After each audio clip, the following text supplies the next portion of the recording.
С сегодняшнего дня водители, которые были повторно задержаны за управление транспортным средством в состоянии алкогольного опьянения, подлежат уголовной ответственности и могут быть наказаны штрафом в размере от 200 до 300 тысяч рублей или лишением свободы на срок до 2 лет с лишением прав управления до 3 лет.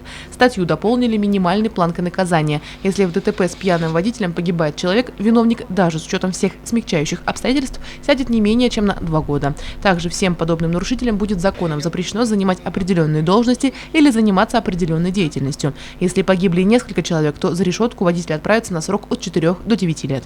Еще одно нововведение в законе – Европротокол – самостоятельное оформление аварии, если нет пострадавших, а ущерб в пределах 50 тысяч рублей. Участники должны сфотографировать место происшествия, заполнить бланки страховой и разъехаться. При этом освободить проезжую часть водители должны как можно скорее, иначе штраф в размере 1000 рублей.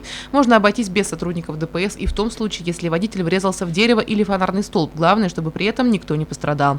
Также с 1 июля запрещено перевозить детей в старых автобусах, которые были выпущены не ранее 2005 года. То есть автобусы не могут быть старше 10 лет, должны быть оборудованы тахографами и системой ГЛОНАСС.